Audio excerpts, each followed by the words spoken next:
The US government just declassified its UFO files, and somehow, that's the most suspicious thing they've ever done. Not because of what's inside, but because of what isn't. These files aren't new. The UFO community has seen most of them before, some for decades. So why is the most powerful government on Earth holding a press conference to show us things we've already seen? That's not disclosure. That's a question. And that's exactly what this is about. On May 8th, 2026, the United States government did something extraordinary. Not because of what they revealed, but because of what they chose to do. They opened a door that for decades they swore didn't exist. For over 70 years, if you talked about UFOs, you were the crazy one. You were the conspiracy theorist, the one who believed in little green men. Governments around the world didn't just deny these sightings, they dismissed the people who reported them. And then, almost overnight, the language changed. It wasn't UFO anymore. It became UAP, Unidentified Anomalous Phenomena. A quieter word, a more serious word. A word that doesn't make you laugh when you hear it in a Senate hearing. And suddenly, it was in Senate hearings. In 2017, the New York Times broke a story that the Pentagon had a secret UFO investigation program. In 2021, the US government released its first official UAP report.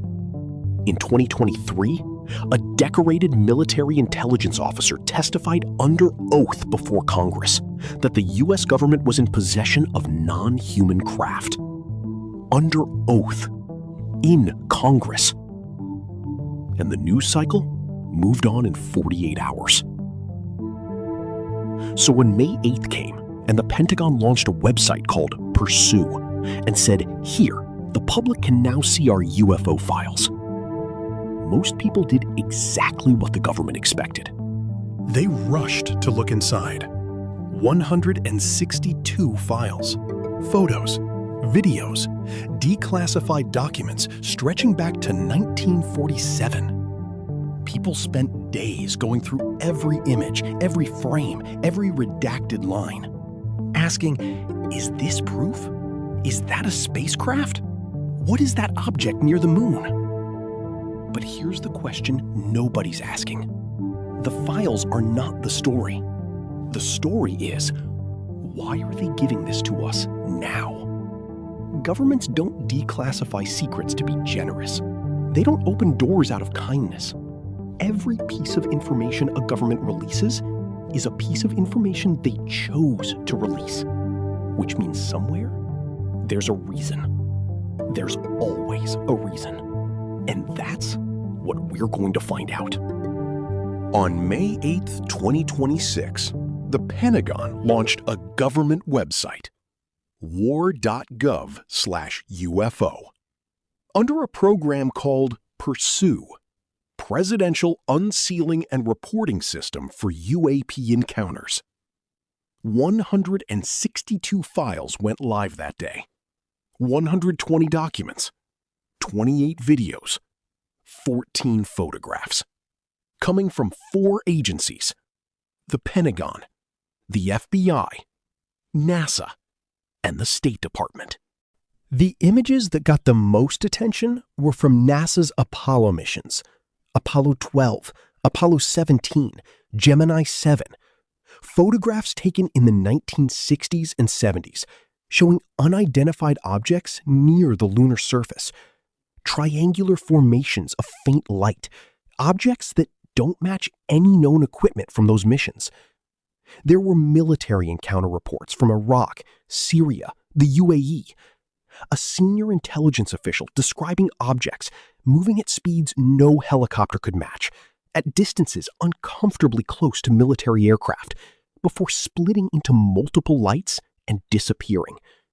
Reports of orbs launching other orbs, objects detected as super hot on infrared with no identifiable propulsion system. And this is just the first batch.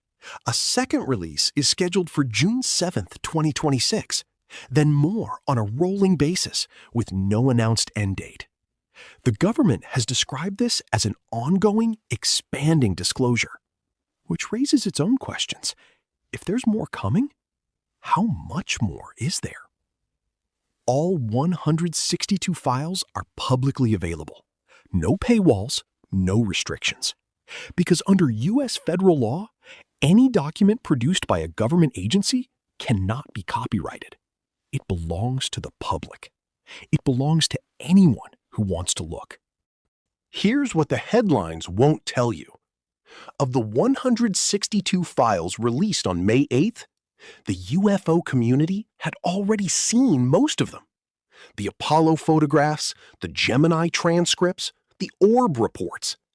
Decades of discussion, decades of analysis, already in public archives, already in books, already on forums where people have spent years going through every pixel.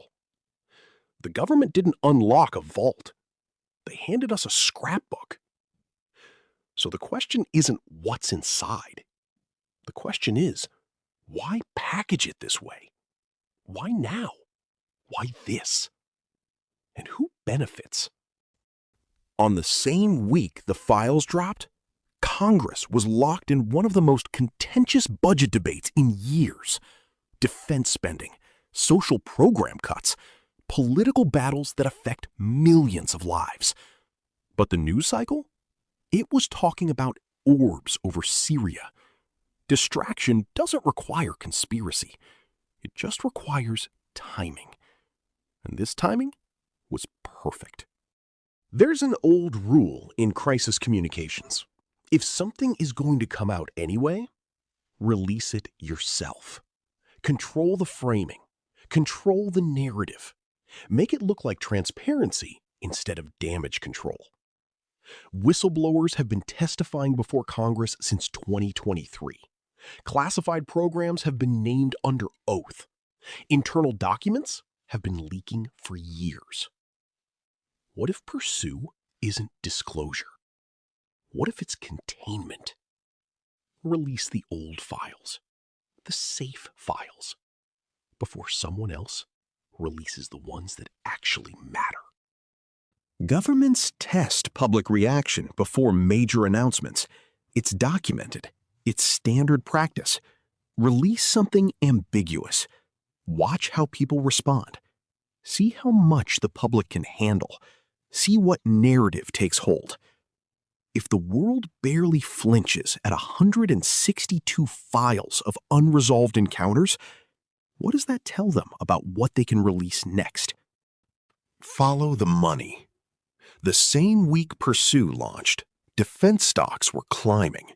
Funding proposals for space surveillance programs were moving through Congress.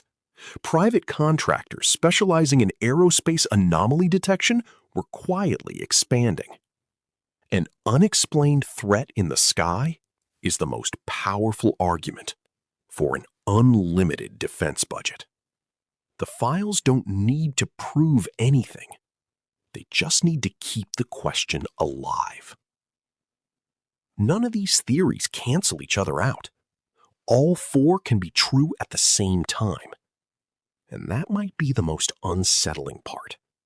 Not that there's one reason behind Pursue, but that there are many, layered on top of each other, each serving a different agenda, each pointing away from the same thing: the files they chose not to release. UFO files are one thing, but step back for a moment, because this isn't really about UFOs. It's about something that touches every part of your life, every news article you read, every official statement you hear, every transparent release a government hands you. It's about the gap between what institutions say and what they mean.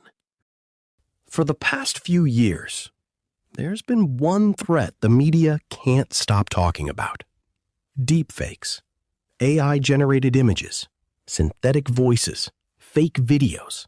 And the message has been clear: be careful what you believe. Anyone can fabricate anything now. That warning is real, and it matters. But here's what rarely gets said in the same breath. Deepfakes require technology. Propaganda requires only authority. A deepfake has to fool your eyes. A government narrative only has to come from a source you already trust. One is a trick. The other is a system. And systems are much harder to see. Pursue was announced with a press conference, a branded acronym, a dedicated website, a URL so short and clean it was designed to be shared. war.gov/UFO. Think about that for a moment. The same institution that classifies documents also decides when to declassify them. The same hand that closes the door is the one that opens it. And when the door opens with a logo, a press release, and a perfectly timed news cycle, that's not transparency. That's a production. The question isn't whether the files are real. The question is, what is this production designed to make you feel? And what is it designed to make you stop looking for? Journalism has a code. Verify before publishing. Protect sources. Separate fact from opinion. Serve the public, not the powerful. But journalism exists inside systems. Systems with owners, with advertisers, with political relationships, with access that can be granted or revoked. A reporter who asks the wrong questions can lose access to the people who give them stories. A network that challenges the wrong narrative can find its interviews canceled. This doesn't mean every journalist is compromised. Most are not. But it means the information that reaches you has passed through filters you never saw, edited by people you never met, shaped by relationships you were never told about. And the UFO files are no different. What was released passed through a review process. Someone decided what stayed redacted. Someone chose which 162 files represented 80 years of encounters. That someone had a reason. They always do. The door is still open. At the beginning, there was a question. The U.S. government just declassified its UFO files, and somehow, that's the most suspicious thing they've ever done. Having seen what was released and what wasn't, that question hasn't gone away. It's gotten louder. The door is open. 162 files, public, free, available to anyone. But a door that someone else chose to open only shows you what's on the other side of that door, not what's behind the walls, not what's in the rooms they didn't unlock, not what was removed before the door was opened. If this made you think differently about what you just saw in the headlines, or about how information reaches you in general, the next episode goes deeper. Because Pursue is only the beginning, and the files scheduled for June 7th contain something the first batch carefully avoided. Subscribe, and bring your questions. That's the only thing worth bringing.